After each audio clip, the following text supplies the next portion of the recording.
Hello, Richie Castellano. How are you doing? I'm doing great. How are you doing? I'm doing all right. I'm doing all right. Why don't you Why don't you tell our audience a little bit about yourself, what you're doing now, and then maybe go back and say how you grew up and how you got into music and all of that good stuff.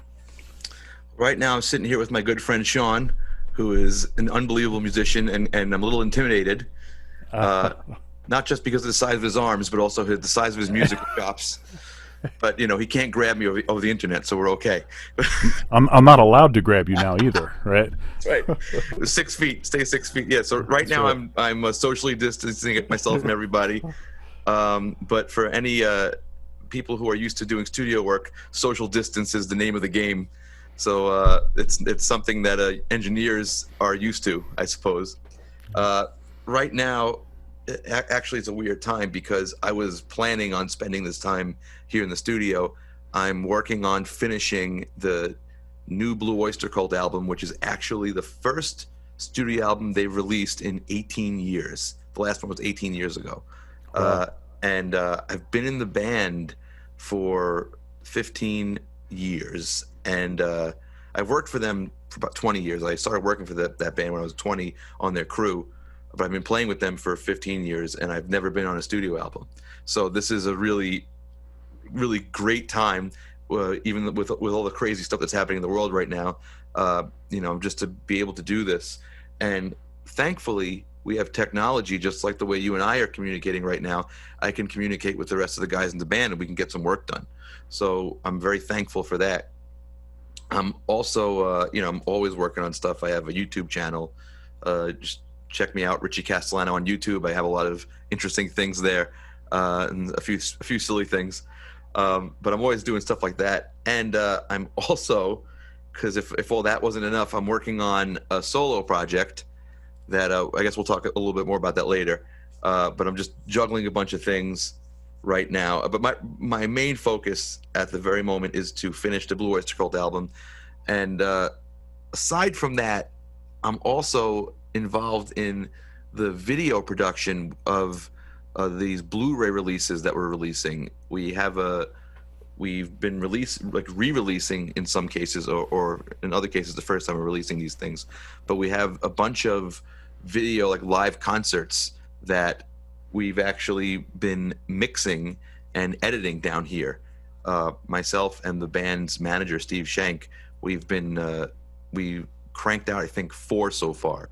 And at first it seemed like, oh yeah, it's fine, just get some video together, mix it. These are massive projects.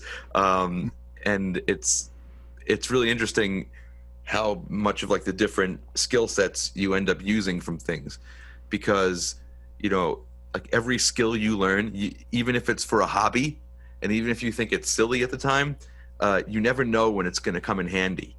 uh, like for example, for the solo project we're going to talk about, I've had to teach myself 3D animation, and everybody goes, "Oh, you're making cartoons now? Like that's ridiculous."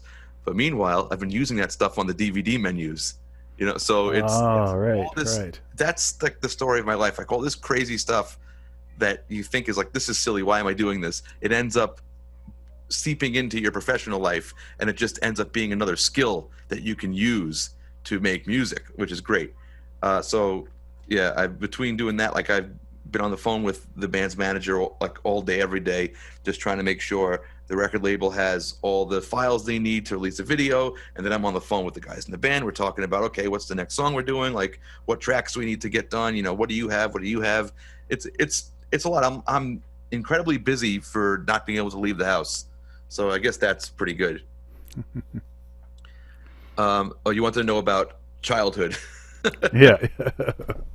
uh, Childhood was awesome. I had a very active imagination and parents that encouraged it. Uh, they used to say, you know, my parents and my siblings would say, other kids have imaginary friends. They said I had like an imaginary world where I'd go, and I would just do my own thing. But yeah, I have great parents. My dad's a musician. My My mom is not a musician, but she's very supportive in her own way. She can't hold a tune at all, but she is very familiar with music and the music business.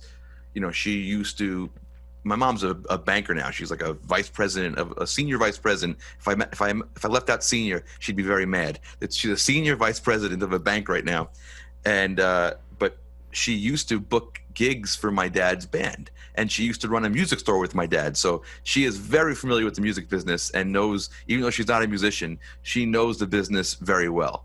So it's really great to have parents like that. And I just was born. I was very lucky to be born into a supportive musical family. I'm actually fifth generation, if you can go back that far. My dad, is a phenomenal singing guitar player. Did you ever hear the band the Chambers Brothers? Yeah, They yeah. had that tune "Time," like it's like a '60s anthem. Like every Vietnam movie has that song in it. With it's actually one of the first cowbell songs. Uh, but so he was in that band for a little while, and then he did his own band, and he made his living for a while playing weddings. Just a phenomenal blues singer and blues and R&B singing guitar player. My uncle is a bass player. He's a rock bass player who got dragged along to all these wedding gigs with my dad. So he dabbles in both worlds, and that's really where most of my influences came from. Like I got the rock stuff from my dad, from my uncle, and the R&B stuff from my dad. You know what I mean? Like I see. that was just a good, well-rounded education for music. And my uncle was also more on the tech side of things, so he got me into recording. He had I would get tons of hand-me-down equipment from him, like, oh, here's a broken 4-track, 3 tracks work, go nuts. So and he'd give me this when I was 12. So that was awesome. My grandfather, it was a upright bass player in the jazz era, and was a club date musician. Brought the upright bass on the subway, just like you'd imagine, and did tons of gigs. I believe he did USO gigs, weddings, local clubs, everything. And he owned a music store in Brooklyn called Bath Music, which was like a legendary music store.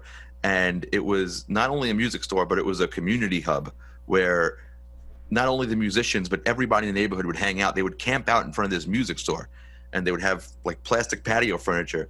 And my grandmother, this little Italian lady, she would cook for everybody. She couldn't, like, if you ever asked her to make you a sandwich, she couldn't make you a sandwich. She'd have to make you a 6-foot hero, because she didn't know how to cook in small quantities. She cooked like she was cooking for the army, because she knew all day long she'd be feeding people. So you'd go there to buy a set of bass strings, and you'd leave with a meatball. It was, it's almost like something. It sounds made up, you know what I mean? But it's the truth. You had to see it.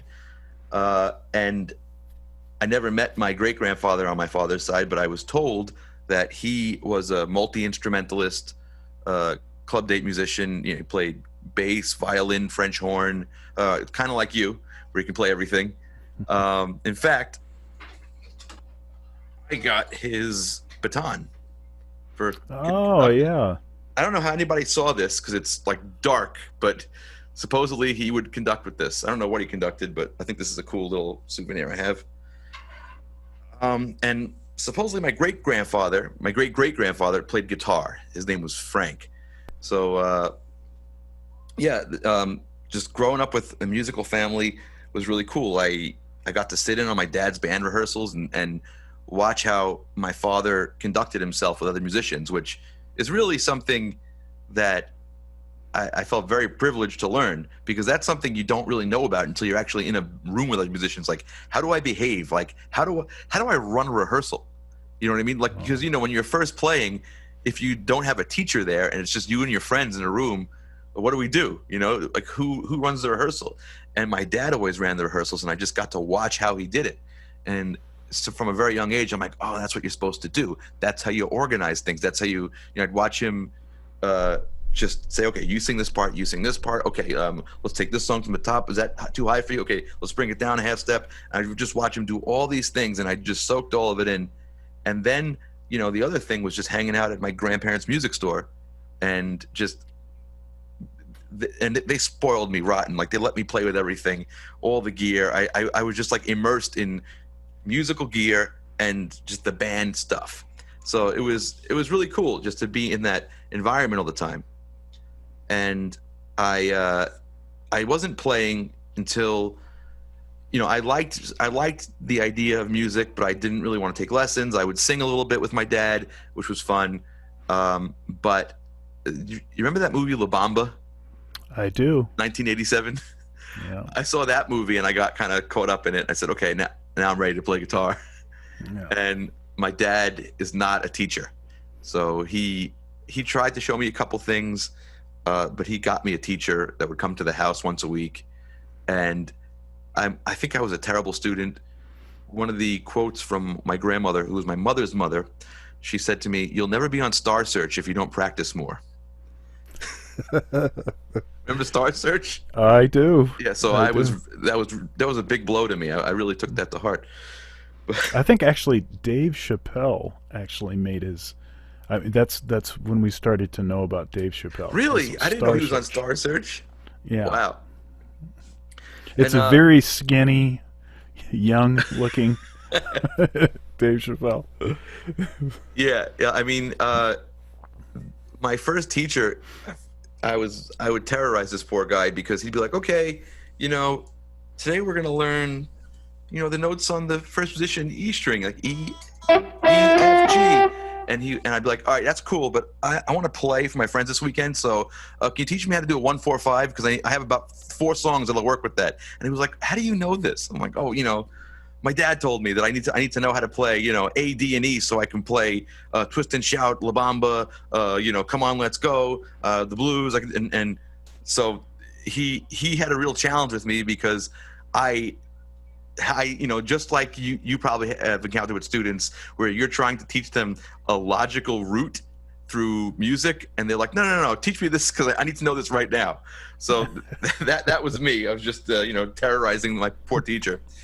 And I would do that. I used to go to school and stand up in front of my class and play and sing songs. And and I would put together bands with my friends and try to make write songs and make little demos. And I was really into. I talked about this when I did the guest lecturing at the school. I had a very interesting development because when I first started playing guitar, I was really only into 50s rock and roll. Like I only wanted to play like Richie Valens from La Bamba. I wanted to play Elvis. I wanted to play Little Richard. You know what I mean? I wanted to play Jerry Lee Lewis. I wanted to play 1950s rock and roll, Chuck Berry. That was it. That was all I wanted. I had no interest in what was going on in popular music. I had no interest in anything other than music that happened between 1956 and 1960. That's all I wanted. And because for me, as a kid knowing 4 chords, I said, "Oh, I can do 200 songs with these 4 chords. I can go do a gig. I could sit in with a band." Because for me, it wasn't about like, "Oh, let me go play guitar in my room." That was never the goal. The goal is like, no, I need to get this down right away because I want to go play. Like I want to go play with that band. If I know these 3 chords, I can play Twist and Shout with them, and I can sing it. So it was like, these are the tools I need right away to play. And then I saw that movie, Ferris Bueller's Day Off. Are you familiar? Oh yeah. And there's that parade scene where he lip syncs Twist and Shout. Yeah. And I went to my uncle, the rock guy. I said, "I want Twist and Shout, the Beatles version." And he said, "All right, do you want anything else?" I was like, "No, I just want that one song." He says, "All right, I'm going to give you Twist and Shout, but I'll give you a few other things on this tape. So maybe a mixtape." It had Twist and Shout, She Loves You, I Saw Her Standing There, I Want to Hold Your Hand, and then I think he gave me the entire Rubber Soul album on there. He just, he just gave me he made his own mixtape for me. And, I listened to Twist and Shout about, 400 times. And then I said, "Oh, let me listen to the rest of these tunes." I'm like, wow, these Beatles were really good, huh? So, and I got into them. And then that's what, when I got into songwriting and I got into, more complex chords, because the Beatles were throwing things in like, secondary dominance and borrowed chords and all this crazy stuff. And, me only knowing 4 chords, I said, oh, whoa, whoa, whoa, I don't know that. Like, what was that? And then I really started to realize, okay, I can't have such a narrow view on music, because look what came out of the music I was just listening to. Like, the Beatles were listening to what I was just listening to, and they took that and they made this with it. Whoa, Yeah. And then, so you have to get not good, but better at playing your instrument to be able to rise to the challenge of playing these new songs that you like. And then, as I started getting deeper into the Beatles, into the later 60s stuff, I also became aware of the contemporaries to the Beatles around that time, which are Jimi Hendrix and Eric Clapton. And I'm like, I can't play any of that stuff. That's too hard. And I got a teacher around that time, this guy named Mike DeCampo, wonderful teacher, who taught me about lead guitar. And he taught me, really just about feel, how to get the right tone for the blues. And I really, and I just kept on that path of just continuing with the history of rock music, where after, I got into Hendrix and Clapton, I got into Queen a little bit. You know what I mean? Like, oh, what's this? And then I got into progressive rock, and I heard Yes the first time, and I realized, wait a minute, these guys aren't playing in 4/4 anymore. I said, what is this? And then I had to learn. That taught me how to count odd meter, and it was just like every next step in the evolution of rock and roll taught me something.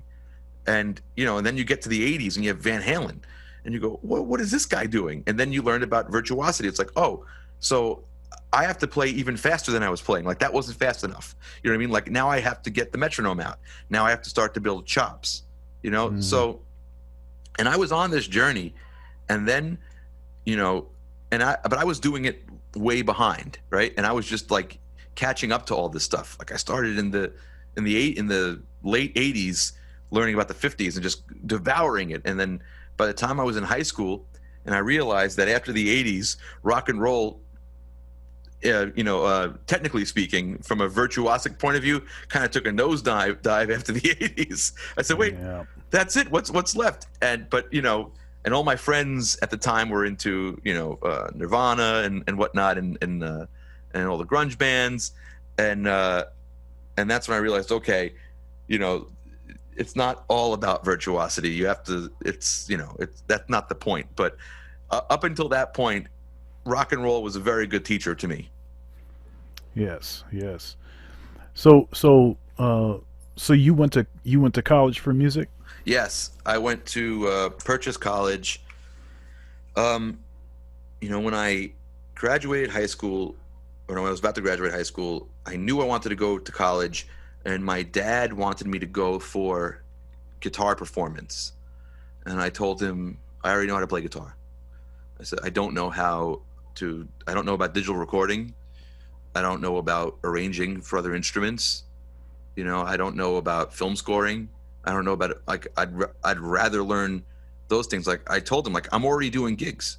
You know what I mean? I'm doing, as a kid, I could do a wedding with him and make $250.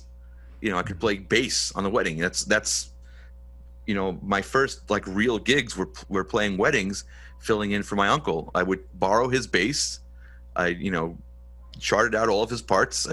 For a couple of weeks, I'd put a tape recorder next to his amp, figure out everything he was playing, and then go do gigs for him when he couldn't make them.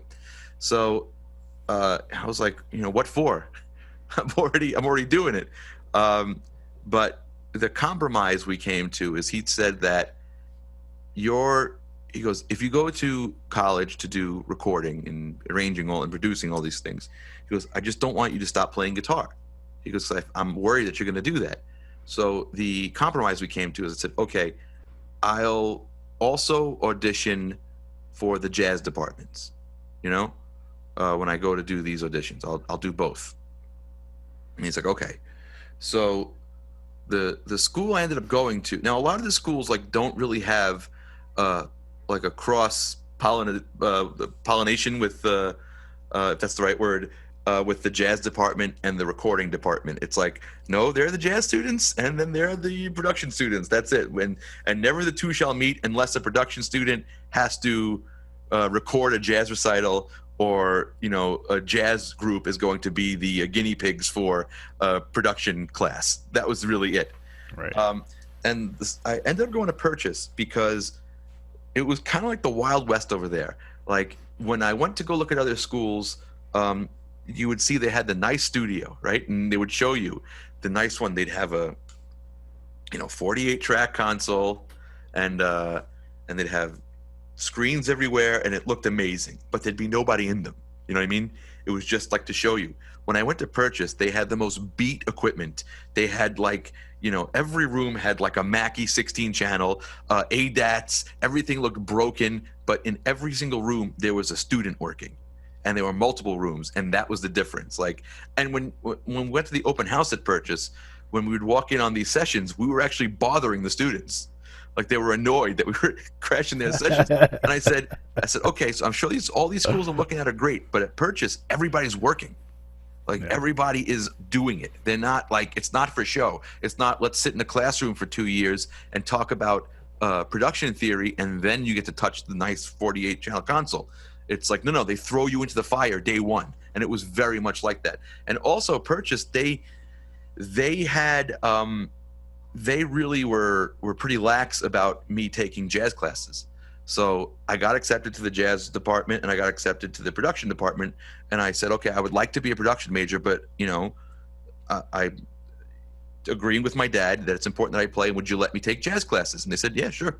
So they let me. So I wasn't in an ensemble like all the jazz majors, and I didn't have a private teacher. But all the electives like jazz repertoire and jazz improvisation, they let me take those classes. Yeah, that's cool. And the thing that I found, which was my downfall as a jazz guitar player, because I am not a jazz guitar player, is the repertoire, is the vocabulary. Like, you've probably listened to thousands of hours of classic jazz recordings, and you can reference things you've heard other times, and you can play back this Charlie Parker riff or this Coltrane riff with you know what I mean? And that's the vocabulary. I don't have any of that. I understand how it works. So, but when everybody has these great licks, I'm playing my silly rock licks over these jazz things, and it's working, but not really. But I really applied myself to it. Like, the thing that I liked about college is when you're in high school, you get a couple periods a day of music. I mean, I went to a really good high school that had lots of music stuff, but even then, okay, you're still spending the majority of your day not playing music. When I got to college and they said, you're going to spend all your time playing music and maybe have to take a few non-music classes, and the whole thing flipped, I was all about it. I was like, no, I'm doing this. I'm so into this. And I really applied myself to it, but, just didn't have the vocabulary of the history that a lot of the majors had. And, one of my teachers, he said to me, he goes, look, you're never going to be a bebop guitar player. He said, but, that's the right work ethic. You know what I mean? That's the way to do it. That's just, you're going to play it like yourself, and that's fine. And he says, whatever you do, as long as you do it like that, you'll be okay. That's it was really nice of him to say that. But it was pretty funny, because I would show up with my black and yellow striped Strat with yellow pickups and my amp with distortion, and I would try to play a solo over All the Things You Are. It was pretty comical.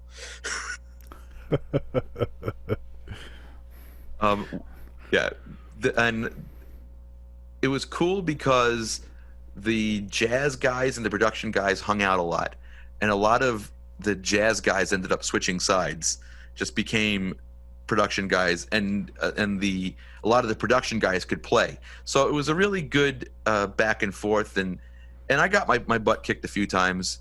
I got to, this is a funny story that I probably shouldn't tell, but I'm gonna tell anyway. My good friend Al Carty, probably one of the best bass players on the planet. He plays with Rob Thomas now. He's also played with Alicia Keys. He's a world-class bass player, and he asked me to play at his senior recital. And I'm like, yeah, yeah. He said, yeah, I want to rock. I want just a jazz recital. He goes, but I want a rock guitar player. I was like, I'm your guy. He goes, all right. So we're gonna play this song, this Chick Corea song. I'm a big Chick Corea fan, so like I'm in for Chick Corea, right? This whatever, this Herbie Hancock song, and you're gonna play a couple of choruses on Giant Steps. And I went, no, I'm not. Like, no, I am. He goes, oh, come on, man. I said, no, I cannot play Giant Steps. I said, that song just makes no sense to me. He's like, no, it just moves in thirds. I'm like, you can sit here and explain it to me all you want. I can't hear it. I can't do it. He goes, no, you have to. You have to. You're the soloist on that. I said, I'll tell you what. I'll learn the solo off the record. I'll just play that, right? And he goes, okay, fine. So the drummer in that band was another good friend of mine, Randy Jenkins, who's an amazing multi-instrumentalist and worship leader like yourself. And I told him, I said, Randy, and the thing he would do all the time was these like, kind of like beat displacement things, where he would just like alter the pattern, a beat, and then come back in, and it was really slick, and everybody loved it. I said, if you do any of that during my solo, I'm going to murder you. Okay. I said, because he goes, I'm going to play straight. I was like, you better play just 1, 2, 3, 4 for, 2 choruses, and that's it. And I looked at everybody. I said, listen, do not mess me up on this. And they were like, oh, okay, gee, whatever, fine. So we're doing Giant Steps. I go to play it, get lost, bar 2. Bar 2, I have no idea where I am. It was the most horrifying experience of my life. And the other thing is, I only learned two choruses of the original solo, right? I got so lost, I ended up playing 3 choruses of nonsense, not knowing where I was, and it was a pretty humbling experience. Let's put it that way. And then I realized I'm gonna just I dabble in jazz. I'm not a jazz guitar player. But I heard a recording of you playing Giant Steps though. That was like that was our secret, Sean. Come on, man. No, that was like my training for that. You know what I mean? Like I recorded it to like teach myself, and oh, look, I can do it. But sitting in front of your computer screen and doing it is one thing. Sitting in front of an audience of we used to call them bop Nazis. With their hands folded, like, oh, so the production major is going to play a solo of Giant Steps. Let's hear this now. And I did not disappoint them. I gave them plenty of fodder for ridicule. Bop Nazis. Yeah, that's what we can call them. That's hilarious. So, I mean, so it seems to me like music, it was all around, and it doesn't. I mean, at some point, folks have to decide if they really want to do this or not. But it almost seems like that was almost removed from. It was almost like you were going to just do this. Yeah, the guy, the jazz teacher I was telling you before, the one who told me about the importance of work ethic, is a guy named Todd Kuhlman, and wonderful man, amazing bass player, Grammy winner. He gave my entire class a speech on the first day, and the speech was this: if there's anything else you can do, he said, go do it. He goes, anything that's not music. He goes, if you get up right now and leave, he goes, I will have tremendous respect for you. He said, this is a very hard field to thrive in, and it's not for everybody. So, you might have been the best musician in your high school, but you're not going to be the best musician here, and you're definitely not going to be the best musician when you leave here. So if you leave right now, I will have nothing but respect for you. That's what he said. He goes, the rest of you who stay, I mean, obviously nobody left. You already paid the tuition, but but he goes, if you're going to stay, he goes, this is going to be a hard life. That's what he said. And for me, it was like, no, this is what I'm doing. You know what I mean? This is what I'm doing. I was just all in on this since the time I was, 10. I said, this is I'm a musician. It was my identity. You know what I mean? Like, this is who I am. This is what I'm doing. That's that. And I did get burnt out on it. Like, when I graduated college, I didn't want to do anything but play video games, because I had enough. Because if all of my friends in college, they had a healthy balance where they would, they would go to parties at night. They would hang out with their friends. I did nothing but work, and I did that to the point where my junior year, I got a letter. I was getting ready to go back to school for junior year, and I got a letter from the registrar saying, "Dear senior." And I went to my guidance, my guidance counselor, my advisor, my college advisor, another Grammy winner, Joe Ferry. Hey, Joe. But he said, "You idiot." I said, "What?" He goes, "You took too many classes. Now you got to leave." So what happened is, I was just so into the fact that I could do music all day, and I didn't have to, stop to study for a history class or a math class. Like I could just do music all day, and that's all I wanted to do. And I took so many credits that I actually ended up skipping a year, and not on purpose. I just did it because I was just all about it. And then he convinced me to stay for a little longer so I can get a master's degree, because the idea was that I was going to stay there and teach. But then then I heard the term adjunct professor and what that actually means on paper, and I said, I'm going to I think I'm going to go home. But yeah, after college I was kind of burnt out, and just didn't want. I mean, I was still a musician, but I was spending a lot of time in front of the computer screen playing video games. I was, yeah. I've dealt with burnout. I've had 3 burnouts, Hmm. and so the first burnout that I had, let's see here, I must have been, I was in my 20s, or early 20s, and I didn't really learn anything from the burnout, and I just kept grinding. Yeah. I was playing in all these bands. I was playing like 6 days a week, and it was 7 days a week.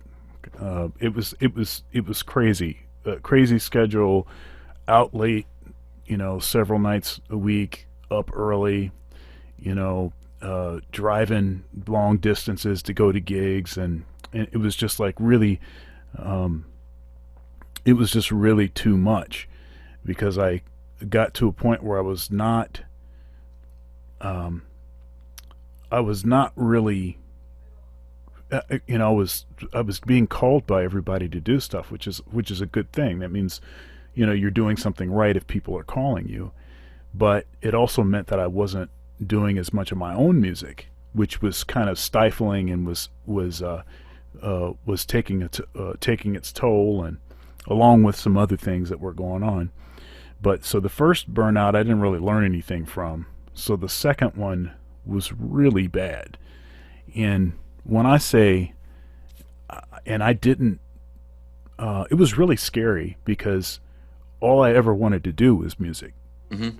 And to get literally to the point where I didn't want to even play my instrument, for months, that was like really crummy.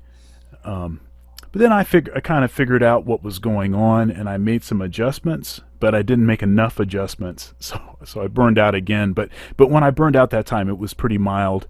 And then since then, I'm happy to say that I have not, and it's been 20 years or something since I experienced that.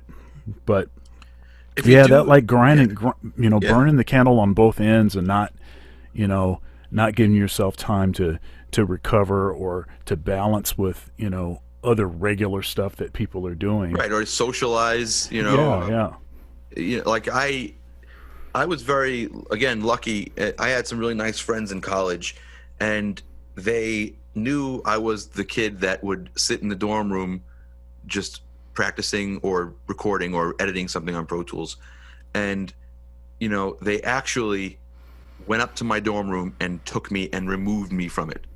You know what I mean? Like, they actually said, like, no. And they took me down. There was a, on-campus venue where there would be, kind of parties and stuff. And they said, no, you're coming with us. Like, they said, you can't, spend the next 4 years doing this. And they were very great people. But after college, just when you think about it, if I'm going from the age of whatever it was, 10 years old, where that's all I wanted to do, until the age of 22, it's like I did nothing but this for 12 years. And it was, it's incredible. It's you're like, man, you get your degree, whatever. And for me, I went right from the bachelor to the master's degree. I had the master's degree, and I'm like, I don't want to jump into a project right now. I need to just not do this. But I was still kind of doing stuff. Like I would have gigs here or there, and I wasn't going as hardcore as I was, because, like you said, the grind. Like the grind. I would get sick every time, like the end of every semester, I'd get sick, just because I was taking too many credits and I'd have to hand in stuff. That's interesting, man. I'm a pretty hardy guy. I don't get sick very often. Mm-hmm. In my family, I'm the last person to get sick. Yeah. My son, he gets something, but then he's still running around. So Yeah. I don't even know if he's sick or not, because he's got that 6-year-old Yep. thing happening. But then my wife will get it, and it'll be pretty bad. And then most of the time I won't get sick, but then every once in a while I will. And I'm just saying that for this context, because when I was in school, especially my undergraduate, every winter break I would be sick, and I would be sick for like a week and a half, or like 2 weeks. I'd be sick, and It's because you stopped. right. And it's weird. It's like your brain knows how to hold stuff off until you actually have the time to actually be sick. Yeah. Which is pretty incredible. But it's also probably not the healthiest thing either, because it means that I was probably stressing myself out so hard that I probably made myself sick. You sound like you had a similar experience to me. Like I would instead of just hanging out, I used to go outside of where my next class or my next appointment was, and I would just sleep on the floor outside of the classroom. It was like, let me grab a half hour right now, just because I'd be up to like recording or studying or whatever. I was really into it. And also, the funniest thing is, my dad was not a great student, but he had very high expectations of me. So he used to tell me, like, you better get an A. And I graduated purchase summa cum laude, so he was very happy about that. But he definitely instilled the fear in me that, like, I'm going to kill you if you don't do excellent at this. It's funny. My dad, I remember trying to make excuses for something, or trying to complain about something that was happening when I was in school, and he actually just really had no perspective for what my struggle was like, because when he was in school, he had kids simultaneously, right? So he had what, 2 kids, and at one point when he was going to school, he had 4 kids, and he didn't get to go away to school to the dorm, right, with that good food in the cafeteria, right? He had to work a full-time job plus be a full-time student, Wow. And he never got less than an A on any assignment, like when he was in school, right? He took it seriously. Right, he took it seriously. So, I didn't even try to, and I knew what the expectation was, and I wasn't going to mess with that. So I hear that. This might not be related, but I have the one time I missed a class in college, when I wasn't doing like a gig, and the way that the teachers at Purchase were is like, if you had a gig, you have a gig. You know what I mean? It was a very like gigging conscious school. Like, so when I started working for Blue Oyster Cult while I was in college. I was their substitute front of house guy. So I'd be like, can I go on tour this weekend? They're like, yeah, go. But the one class I overslept and I missed a music theory class. It was on a Friday, and it was the only class I had. And after that class, I was going to go home for the weekend. So I was woken up from my sleep by my dad after missing the class because I missed. He said, "Okay, I'll pick you up after your class at 10:30, and I'll be waiting for you." So I wasn't there at the curb with my laundry. Instead, he had to go into the dorm room, wake me up, and he tore into me. He's like, "Is this what you're doing? Is this what you're doing?" It's like, and he made me run across campus unshowered, like in my whatever I slept in. He's like, "Go apologize to your professor right now." And I ran like with the fear. I had the fear. I ran across the campus, a complete disheveled mess. And my music theory teacher, he looked at me like, and I came in like Kramer from Seinfeld, like, Right. and he's like, "Yeah." I said, "Professor, I'm so sorry I overslept today. I missed your class. I'll do whatever I'll write a paper. I'm so sorry. How can I make it up to you? This is not like me. This never happened to me." And he started laughing at me. He goes, "Read the next chapter in the book. I'll see you on Monday." Because it was like, he's like, "Who is this head case that just walked into my office?" And it was an hour home from Purchase to Staten Island. That was a fun car ride home. Very quiet. Oh my goodness. So you talked a little bit about working with Blue Oyster Cult, Yeah. and what are some other bands that you've played in, or some other, like the hat you have on, and which are some of your more favorite and best experiences that you've had? Not my touring stuff is primarily Blue Oyster Cult. That's I started working for the guys when I was 20, and I haven't gotten fired yet, so it's I'm doing okay. But I mean, aside from Blue Oyster Cult, I've done you just like you do the gig here or there. One of the weirder gigs I had was I got to play like a wealthy Russian guy's 40th birthday party, and the guy was a huge fan of Richie Blackmore, the guitar player from Deep Purple and Rainbow, and Black Sabbath. And so for his birthday, whoever was organizing this wanted to hire people that used to be in either Rainbow or Black Sabbath, right?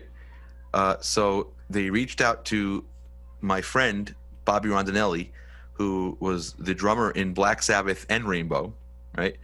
And they reached out to this wonderful man. His name was Jeff Nichols. He was the keyboard. He passed away recently, but he was such a nice guy. He was the keyboard player with Black Sabbath for a very long time. And Tony Martin, who was the singer for Black Sabbath. And they had a bunch of other guys that played with like Rainbow or Sabbath adjacent bands. Like they had a couple, I think they had one of the guitar players from Dio or whatever. And turns out like a week before, the guy couldn't make it. So Bobby reached out to me. He's like, "Hey, can you do this one gig for me? It's a pickup gig." And he's like, "Where is it?" He says, "It's in St. Petersburg." I was like, "Florida?" He goes, "No, Russia." I said, "What?" And he goes, "Yeah." And I said, "All right." And I had like, it was like a weird thing. Like I think I had a Blue Oyster Cult gig on Friday. I had it was like a Thursday, Friday with Blue Oyster Cult, and then I had this gig on Sunday in Russia.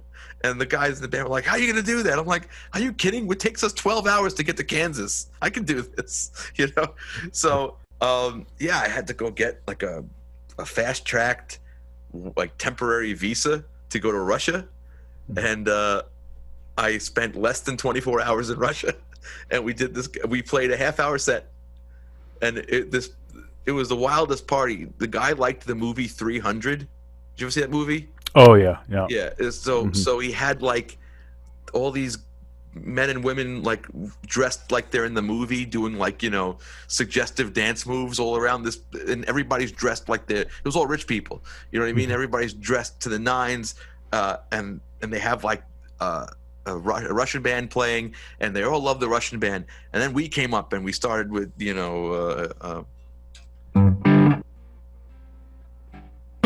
and they all cleared out. We played a half-hour set of like Sabbath and Rainbow and Deep Purple to nobody. It was so funny. But those are the kinds of gigs that stick with you. It's like wacky stories. I mean, there are great gigs, and everybody's really into it. But the ones that like when really strange things happen, those are the ones that kind of stick in your head. Yeah. So that's one of the things I do. Another group I play with sometimes is a symphonic group, and they do symphonic versions of Queen songs. Mm-hmm. So I did that with John Michelli, who was the drummer in who actually plays on Brian May's solo records, and he was the drummer in Meatloaf, and he played with My Chemical Romance. He's an amazing drummer, and Danny Miranda, who was actually in Queen. So I did those gigs with them, and that was a blast. Just going and playing with a full symphony orchestra, but getting to play music that I actually knew how to play. That was really cool. So I turned my phone on, and well, actually I never turned my phone off. That was for dramatic effect. But I'm on the edge of my seat. Yeah, I turned the screen of my phone on. What happened next? And I saw an announcement. Some guy was playing solo rock show, multicam rock show on Sunday at 1 p.m. That's right. Tell me about some of what goes into. I mean, I think I'm trying to think of the first time I encountered you. I think it was on. It was a Line 6 Helix a video, because as soon as the Helix came out, I got it for within the first few months. I knew it was something I wanted. And and then I started looking around, what are other guys doing with this, and I just kept being confronted with a lot of your videos, and I just really dug how thorough you were and your particular angle and perspective on it. And then I kind of backed into some of the Band Geek stuff, and then I started seeing you do these one-man shows where you had programmed everything and designed all this stuff, and that's actually what got in my head as far as like inviting you to come to the Ohio State Jazz Festival, and which it was a great show. The students got so much out of it. I had a blast. It was awesome. Yeah, and in every bit of information that you gave was just devoured. I mean, students were really thirsty for that, and yeah, they loved the internet stuff. Like that was the stuff they were most interested in. It was called the YouTube and online collaboration stuff. Like they really loved that stuff. But tell me about the one man stuff, okay, and then maybe tell me about Band Geek a little bit too. Sure. So the this is how it kind of started. A lot of this stuff, and I'm going to backtrack for a second. I apologize, Sorry. But before I said sometimes your hobbies end up seeping into your work, and this is a classic example of that, because I'm not the greatest video game player. I'm a hobby. I'm very casual, But one of the things I'll do is if I'm tempted to buy a video game. Now, video games are expensive now, $65. So if I'm tempted to buy a video game, instead of buying it and then finding out I hate it, I'll go on this website called Twitch. And Twitch is a website where video gamers, they play their games online. They stream their gameplay. So I'll go watch them play the game and see, instead of just looking at a trailer where they show you the best parts of it, I'll see like what the nitty gritty of it looks like, and if I actually want to spend my money on it, and more importantly, if I want to spend my time on it, So I noticed that there's a guy playing guitar there. I said, okay, that's interesting. And I'm seeing, and it's just a guy playing guitar, okay. And then I'm seeing like another thing it's a couple. It's one of the guys playing bass, the girl's playing acoustic guitar, and they have like a list of all the songs they do, and people are sending them like $5 to play songs. I'm like, oh, look at that, you know. And then I see this other guy, and I'm going to give him a shout out because he was very helpful in me developing this. The guy, his name is Monty, and his channel is called Scene of Action Music. And I looked at his channel, and I was blown away. He probably had like 1,000 people watching him, and he put on, like, the show he put on blows mine out of the water. It's like a fully produced music video. And I tipped him, you know what I mean? Because I was like, whoa. And I also like emailed him with some questions, and he answered all of them. Like I said, how you doing this? What what piece of hardware do you use to do your lights? And the guy was so cool. He just like, he shared everything. And that was kind of humbling because it just showed me, it's like, all I had to do was ask this guy. So I try, I can't answer every email, but I always try to help people whenever I can. So I kind of kept that in the back of my head. And then I was looking at my upcoming gig schedule, and I noticed for 4 months, I had no gigs. And, that's my main source of income. So I said, oh, crap.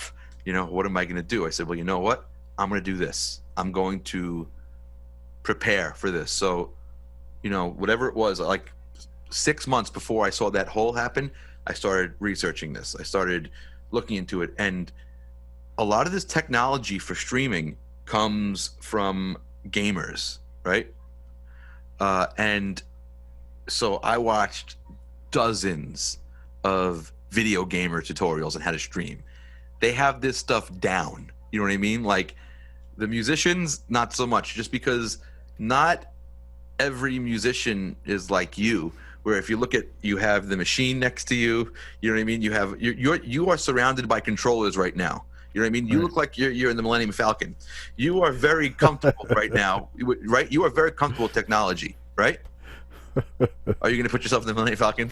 Yeah. I see. No, but I will do this. Yeah, so look, we can so see. yeah.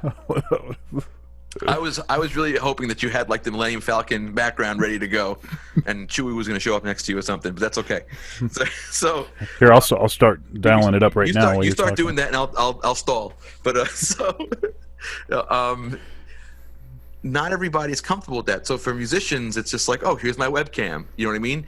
But for the gamers, no, they have overlays. They have stuff that pops up on the screen. They have all this crazy stuff. So I just started like devouring all these tutorials, and I started like testing the idea and building the set list. And the first shows were rough. They were kind of, they didn't sound great and they didn't look great. But I did a couple like test shows, and I listened to everybody's feedback, and I started just devising different and better ways to do things. I upgraded some equipment. I got some better stuff. I ended up buying some lights and some lighting equipment, and really just like taking it seriously. And it kind of developed over time into this multi-camera show where I have backing tracks and video camera switching and helix effect switching and video screen stuff. It's a very big production, and I had this in like 2017. I was doing this because that's when my my little gig slump was, and then I kept doing it. And over time, especially since the production on the Blue Oyster Cult album started, I kind of stopped doing it because I didn't have the time. And then this happened. Everybody lost their gigs overnight. So I have to say, there are a lot of online lessons available now. Yeah. And I'm not saying that to cast shade or anything on anybody, but there is something about being established and already having experience with the technology, had already been doing it for a while, prior to this. And there's a difference between that and then folks that are like, okay, I have no income. What am I going to do? Oh yeah. Okay, everybody else is doing this. Let me get my content out now. You Well, know. I feel, I feel bad because I started doing this because, what else? This is what we have to do right now. This is what everybody has to do right now, is put out content from your home. So I was very fortunate that I had this ready to go. Right. It with very little, setup to get everything back going, get everything back up and running. And then I feel bad because a lot of my friends who are messaging me, hey, what app are you using? And I go, I say, That ain't gonna do it. I said, no, yeah. I said, okay, here's what apps I'm using. I'm using OBS, Pro Tools, Streamlabs, AutoHotkey, American DJ, my DMX3. I am using Helix. I'm using Bohm's MIDI translator. I am using, what else am I using? Forgetting one. I'm using Restream, right? You're using Vegas, Restream. Yeah, so I'm using about 10 different tools that have to work together, and they often don't work together. And I told one of my buddies said, so how do you do? I said, if I told you the way I'm doing it, you would cry, because it's an insane amount of work. But the thing is, in 2017, I was competing with people doing gigs in bars and clubs, and the thing is, yeah, I could have put a band together there, and I could have, gone out to the local club. But the thing is, first of all, I'm not a bar person. You know what I mean? Like, I'm not I don't drink and if I do drink, it's one drink, and that one drink makes me end up on a table singing Katy Perry songs. So I try to, dude, I sing Katy Perry so good. Hey, well, man, it's not such a bad thing then. Yeah. So, or, maybe I don't, but in the moment, I think I'm really nailing it. But, but also, like, after coming off tour, I don't want to chase down a bar owner for $100. I just said, I don't want to do that. I said, and hey, if you're doing it, more power to you. You know what I mean? Right. I just did, I felt like I'd done that already. I did that in my 20s. I'm done with it. I don't want to do it anymore. So I said, let me bring, and also, if you do a bar gig, you can only bring the people in the city you're in. I said, That's right. and also, I know there are other people like me who don't like to leave their house. So it's like, let's all congregate from all corners of the world and do this. So the thing is, like, I already had that ready, and now it's all set up. But, I'm always, like, I'm trying to help my friends. Like, I was just on a phone call with my buddy, Andy Graziano, who's one of the band geeks. And I was walking him through how to use OBS. If you don't know OBS, get OBS. It's free, and it's probably the most powerful tool you can get right now. It's going to do everything you want, like literally everything. It's awesome. Yeah. But yeah, I mean, that's how it started. And what actually grew from there was pretty extraordinary, because I just started doing, I said, okay, let me have like 25 songs to start with. I think now I'm up to 50. And the reason why they take so long is because I record all the backing tracks myself. I program them or record them, or I'll take something from a Band Geek episode and use that as a backing track, But I said, okay, so I'm going to do this. If I'm going to make 25 songs to start this show off with, I said, I better put original songs in there. Because at that point, I hadn't written anything in years. Hey, here he is. So, I wasn't listening to you at all, and I was only focusing on. All right, that's enough of that.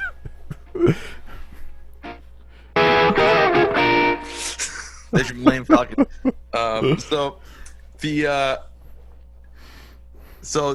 What actually ended up happening is, because I put like half original songs in there, I didn't think anybody was going to care about the original songs, and I was kind of down on my songwriting because I'd put out albums and they never really did anything. And so I'm doing these online shows, and people start requesting my songs, and I'm like, well, I got a Beatles song on the set list. I got, Stevie Wonder song on the set list, and they're like, no, play that one you wrote. So I was like, wow. And everybody kept, encouraging me and asking for more originals, and it really made me feel good. And they said, no, That was me too, by the way. thank you very much for that. Um, and I kind of, in my mind, was like, I'm done writing music. I'll write music for, a commercial or for, I'll write a parody for someone's bar mitzvah, but I'm not gonna, I'm not gonna sit here and throw my money away recording another CD. Who cares? It's a losing proposition. I'm done with that. But then this kind of like it really gave me a kick in the butt to write more. So I started putting like new songs on, and people were like, oh, that's great. It was really encouraging. It was really nice. So I told everybody, I said, you know what, you guys you really lifted me up from a slump here, and you did, and you were part of that too, and I thank you. And I said, okay, you know what, I'm gonna make another album. I said, and I kind of put a poll out, and I think I did all this on the live stream. I said, I'm gonna make another album. Should I make a poppy kind of pop rock album with all these kind of funny songs that I have on here, that you guys like, or should I make a rock masterpiece? And they were like, a big ridiculous rock thing, like do the rock thing. I said, you know what? Now's the time. Now's the time. At the time I was in my late 30s. I said, this is it. This is the time to do it. I have a lot of very talented friends that would be happy to help me with it. And so I started working on it while I was doing all the live stream stuff. And is it okay if we talk about this now? Yeah, absolutely. Okay, so what I did was I have this one song that I actually recently added to the live stream called Floating Away. And it's my wife's favorite song that I wrote, right?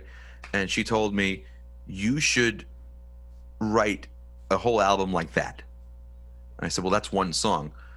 She goes, yeah, but you should make that the centerpiece of it and write as everything as an extension of that.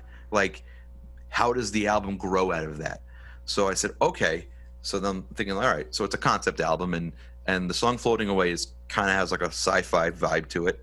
So I started saying, okay, here's a character right now. This is what's happening to him in the song. How did he get here, right? How did the character get to this point? So I said, well, maybe this happened, and maybe there was a battle, and maybe this happened. And so I kind of had like a rough outline. And I said, okay, now I need a song about this. I need a song about this, song about this, song about this. And I had no idea what the story was yet. I did it like the story and the music came at the same time. But I knew that and I didn't want to do the thing where like you can tell someone had the story first and then they had to clumsily write the music to fit the story, and the lyrics don't work, I said no.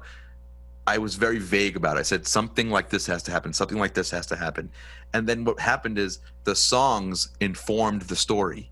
Like as I was writing the music, the songs were telling me where the story went and telling me what the character and the music, where a song would go musically. I said, oh, like, okay, that sounds kind of really frantic right there. Something's happening there, And so I wrote all the music, and I said, okay, this is like a visual project. I think this has maybe I'll get some sort of music videos with these songs, right?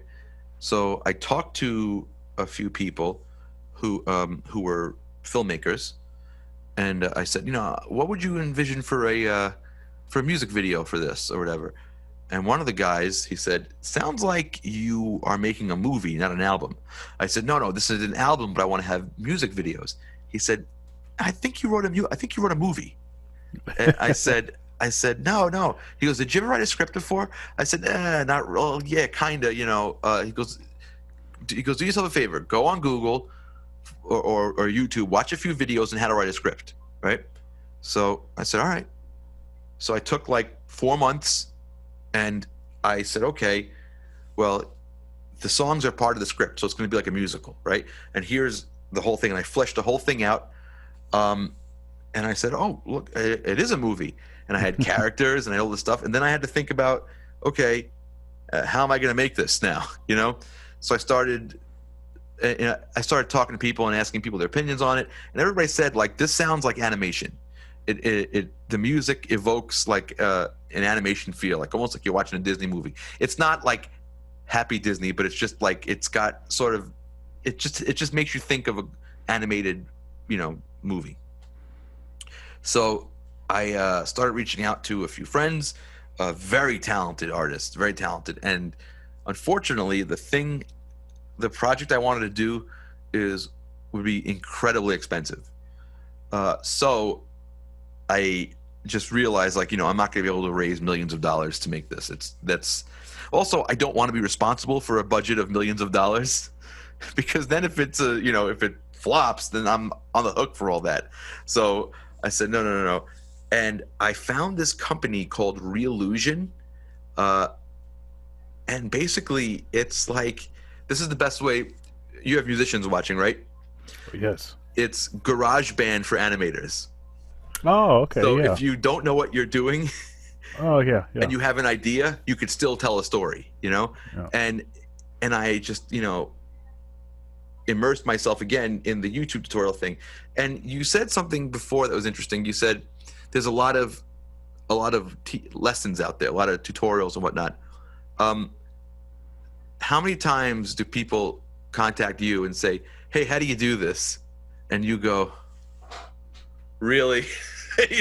Because there's like 30 tutorials on YouTube to how to do it. Yeah. You know what I mean? I'm sure you encounter that all the time. Yeah. But you literally can teach yourself. I don't want to say anything because there are things you need teachers to help you with. Like, teachers are invaluable. And I had some of my artist friends teach me some of the concepts. But Right. you can go if you're self-disciplined, you can go very far, with it. But you have to learn how to learn. You know what I mean? That sounds ridiculous, but I think it's the truth. Like, you have to learn how to break down things and how you should be practicing things. And for me, I just made these like terrible animation tests, and I would send them to all my friends. And the thing is, every time I would make something terrible, I thought it was the greatest thing ever. Like, this is what my movie's gonna look like. And all my friends looked at it like, really? Like, what do you mean this is perfect? And I made this little test scene, and I was so proud of it. And I think it was Christmas or it was Thanksgiving. And I'm sitting there with I have two nieces. I think they were 4 and 7 at the time. And they sat with me on the couch, and I said, "Can I show you guys something really cool?" I said, "Sure." And I showed them my little scene that I made in the animation program. And the two of them, they looked at me and they go, "That's lame." I said, "What?" Oh. Uncle Richie, that's lame. And I said, it's rough. "What?" But then I came home, I looked at it, I'm like, it is lame. They're right. And so I'm taking the two little girls, and I was very hurt. And I worked my butt off, and I said, okay, this is lame, this is lame, this is lame. And I got rid of all the stuff that was lame. And then by Christmas, I sat down with them again. I said, okay, girls, I need you to watch something. Be very honest. They looked at it and they said, "Not lame, Uncle Richie, not lame." And that's when I knew I had something. But yeah, if anybody's interested in animation and you want to be able to tell stories, check out reallusion.com. It's Reallusion, and the program I use is called iClone. And the funny thing about that, which I mentioned earlier, is while I'm here making menus for the Blue Oyster Cult Blu-rays, we need opening sequences. I said, hey, I know how to do that now. You know what I mean? I know how to animate things, and there's one project we have coming up where I took the album cover like we did like a whole album live, and I took the album cover and I animated it. So I thought that was pretty cool. Like, I made like the original album cover from the 70s move. So yeah. It was like I recreated it in 3D space. So that's like that's what's happening now with that project, and I had to put that on hold because for the last 15 years of being in Blue Oyster Cult, every year they would say, we have some interest in from a label in making a record, and then ultimately it just wouldn't happen.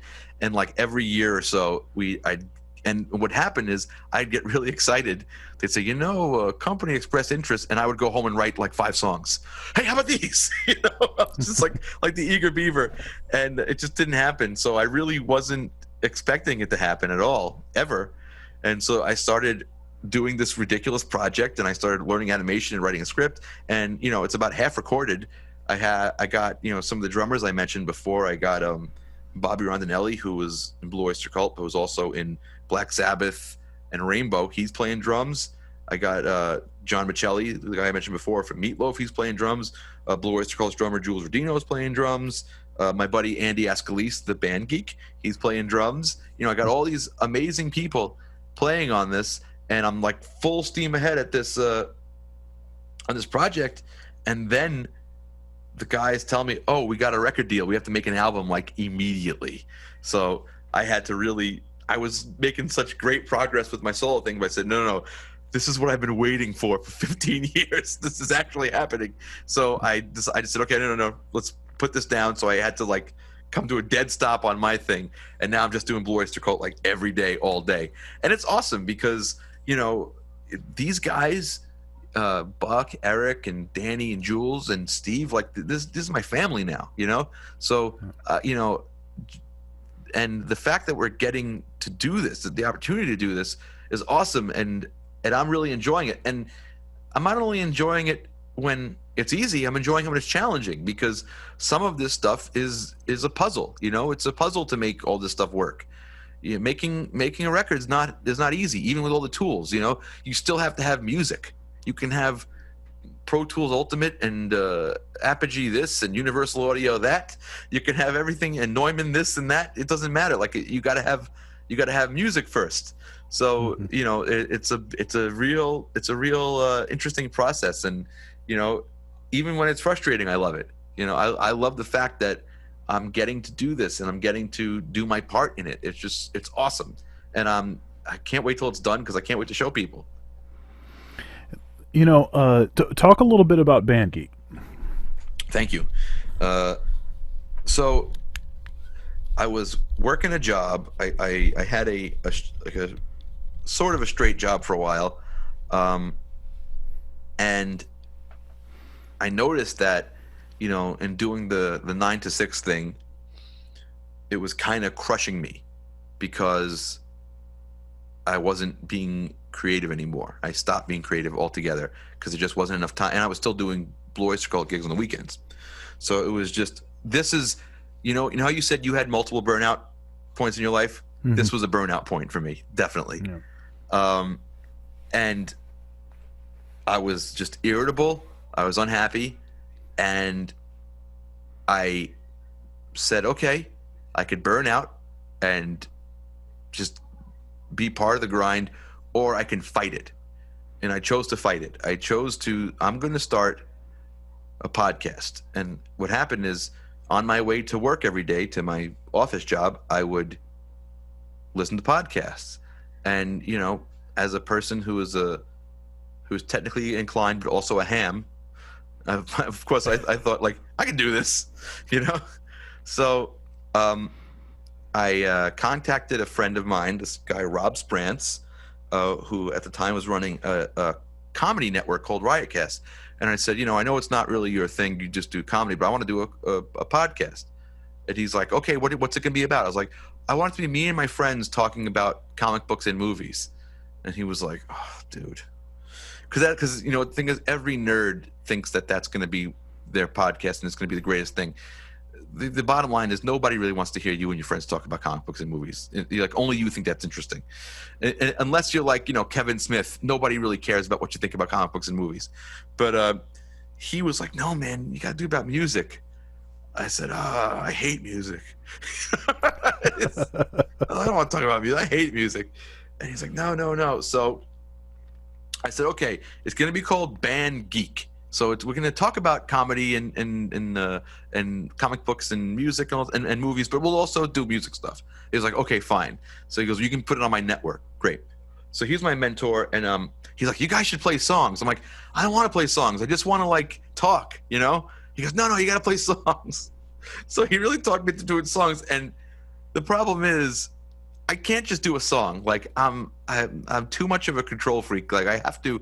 No, we have to multi-track the song. Now I have to mix it. Oh, we did that bad. Do it again. You know what I mean? And it just started escalating. And eventually, what I found is that, you know, when you have a YouTube channel or you're trying to, you know, build an audience, you have to listen to the audience. I mean, the audience shouldn't dictate exactly what you do, but the audience should indicate to you what you're doing that's working or not working, you know? And we found that whenever we played music, they were really into it. Whenever we talked about Star Wars, not so much.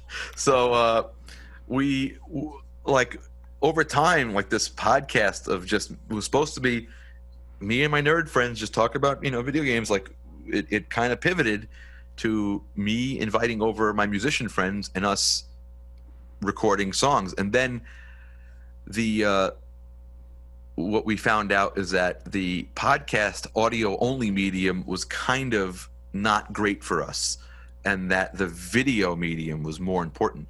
So we really started focusing on videos, and that's when I got all this camera stuff, and started teaching myself about all this kind of editing and multi-camera capture, and oh my god, and lighting and all this. And it's just so funny because if you watch the early Band Geek videos, they look horrendous. You know what I mean?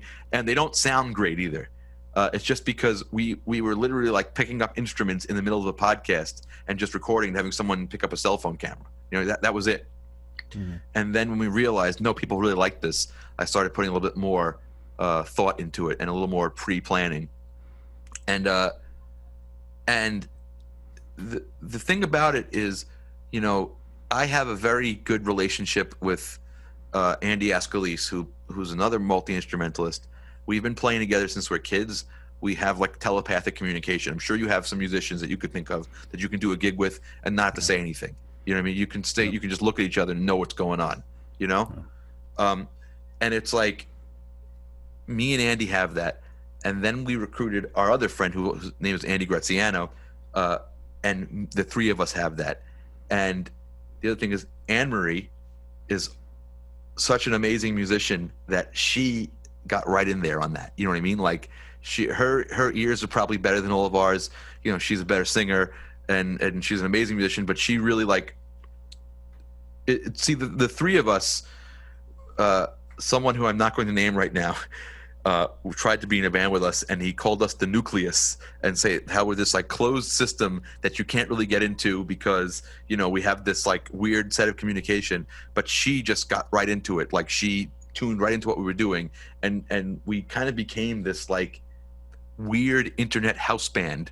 And and the thing is, like, we all have this OCD. Whereas we would always be the annoying person in whatever band we were in. Like, nope, that's not the right chord there. You know what I mean? Like, and nope, go back to the record. And so what happened is all four of us were like that. And we would sit here, learn songs, and we would never let things slide. Because also I'm thinking, like, if we play this and we play and this has the wrong sound, we're gonna get crucified on YouTube. If you're learning something to play in a bar, you know what I mean? Who cares? Like, no one's gonna ever see it again, right? But like knowing in the back of my head that like, no, it's gonna be on YouTube. Let's just like, oh come on guys, let's just take the extra 10 minutes and learn the right part. You know what I mean? Just do it. And what happened is, and then I would mix these songs, and I would mix them with the same kind of attention. Like, okay, nope, that's not the right delay time. Let me listen to the record, get the right delay time. Okay, no, that's not the right guitar sound. That's not the right keyboard sound. And I would just sit there and say, okay, it's right. And this is not about me trying to, you know, prove anything. This is OCD. This is a problem that I have. This is not about, you know what I mean? This is, you know, this is not like, oh, I'm better than this person or whatever. Like, I have a problem. I can't like let things go. I do 4 or 5 mixes of every Band Geek song. You know, we do multiple takes of these songs. We sit here for hours trying to do it. It might look spontaneous, and it looks spontaneous because we're having a good time. You know what I mean?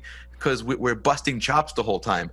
When someone screws up a take, we mock them mercilessly. You know what I mean? It's and we're laughing. And the other thing is, most of the time, the person screwing up the take is me. So so and I can take a joke pretty good. So we're down here laughing the whole time. And as things start to get worse, we laugh more. So like when it looks like a party, but people don't see the tears that are going behind the laughter. But so what happens as a result of that is people like have kind of equated us with like flawless covers, and I'm like, no, they're not flawless. They're just the way we're doing it, So what happens is people will watch it, goes, you really didn't hit that drum fill right at the 2 minutes and 12 seconds mark, and I'm like, oh, come on, like, and another thing is there's like a band that we covered once, but I don't really want to cover too much of it, and that's Rush. I like Rush, you know what I mean? But Rush fans are brutal. Rush fans know every note of every song. If Andy misses a splash cymbal and he hits a China instead of a splash, they'll crucify him. You know what I mean? If you don't have the right sound, it's.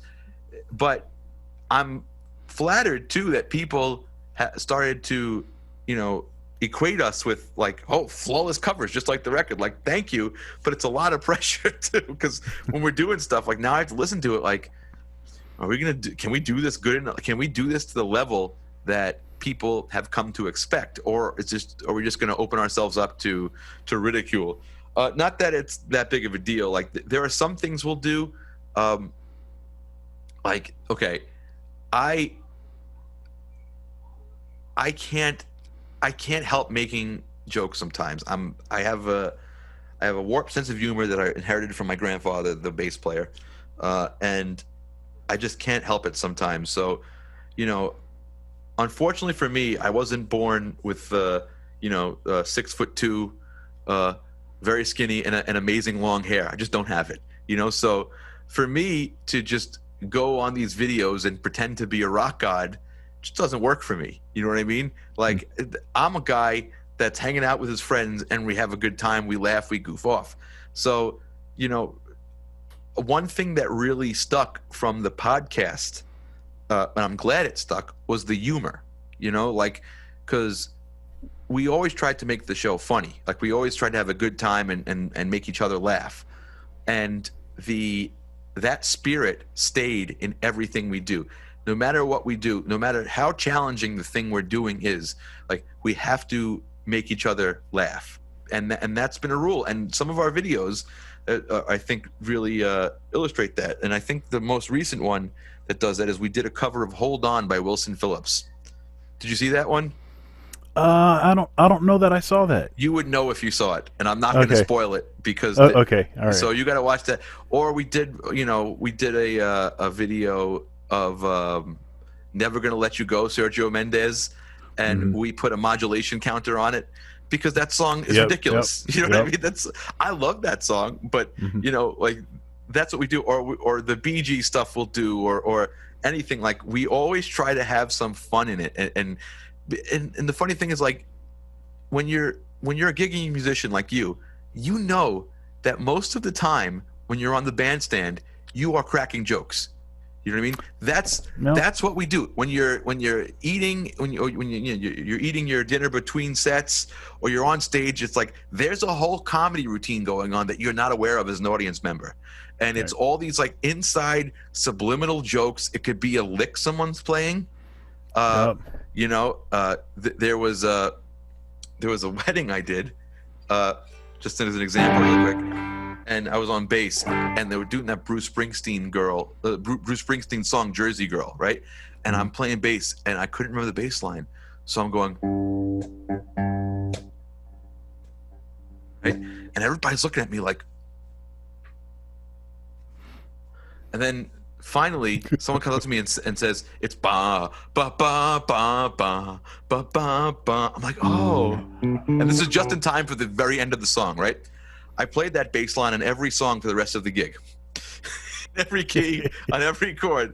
Like, you're playing, whatever you're doing, "Living on a Prayer," instead of going, Ooh. That's the kind of stuff that musicians do, on the bandstand. You make yourself laugh. So, but when you're watching, you just think, oh, look at these cool guys playing. What we do is like, we want the audience to be part of that, because that's a big part of playing gigs. That's the fun part of playing gigs. Yeah, of course, there's the audience, the applause, but it's the camaraderie you get with your other musicians, the inside jokes you have, and the way you torture each other, because we torture each other, musicians. All of us do. We all torture each other. We all have little things that drive each other crazy. It's like being married to 4 people, when you're in a band. It's crazy. So that's the guiding principle between Band Geek, where we are we're not afraid to be cheesy. Cheesy is not a bad word. We're not afraid to make fun of ourselves, but we also put a lot of effort into making it sound good. Like, we're not everything but the music is a joke, like everything else surrounding it, but we take the music very seriously, and we take a lot of pride in that. So, and that's what Band Geek is.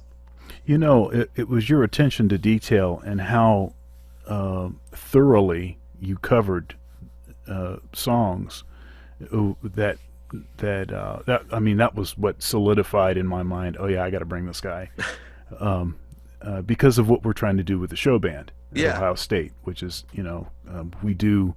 we cover songs and we're trying to nail the record. And I've got all this other stuff going on to try to sweeten it up so that all the stuff that's on the record can be happening during the live performance.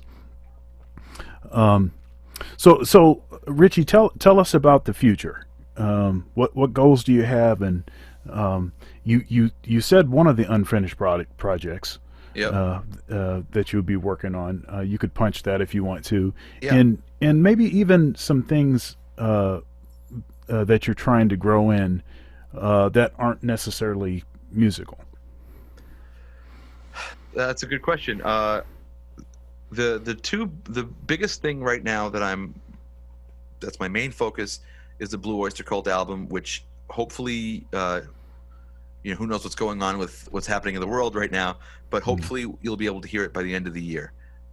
And I'm just very proud of everybody who's worked on it and everything we've done. I just think it's really special, and I hope people like it. And I think, I'm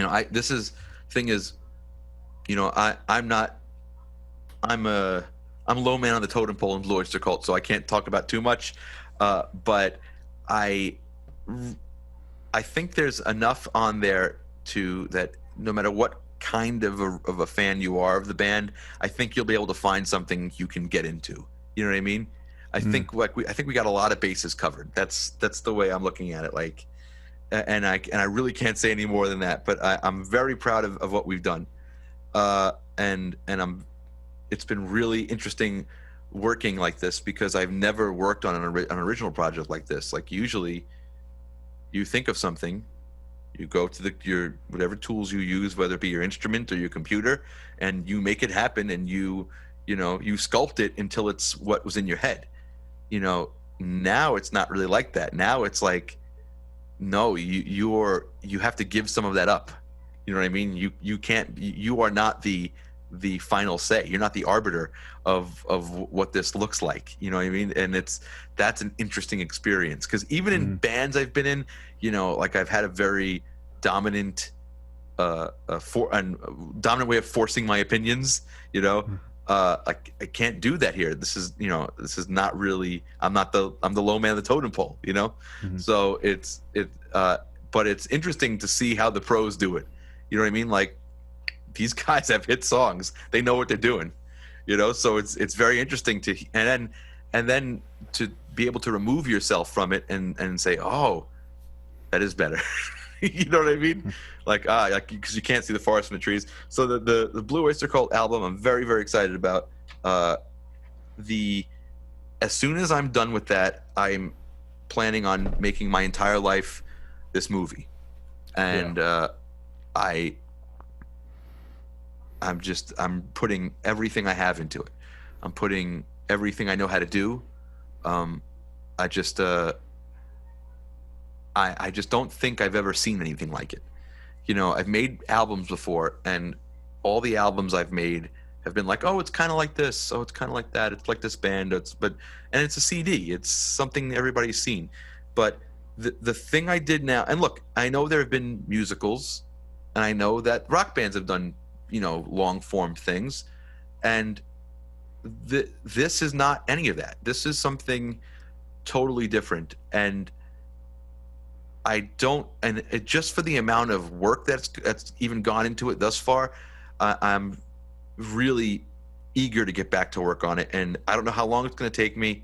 It's probably going to take me quite a while to finish, but I'm very, very excited to not only to show that to people, but first to get back to work on it, because you know, it was really fun working on it, and it was, you know, it like reinvigorated me as a writer. And the crazy thing is just all this, you know, going right from working on that and jumping into the Blue Oyster Cult album was actually a blessing. Even though I was like, oh man, I got to stop working on this, because for years on this project, I was already in the creative headspace.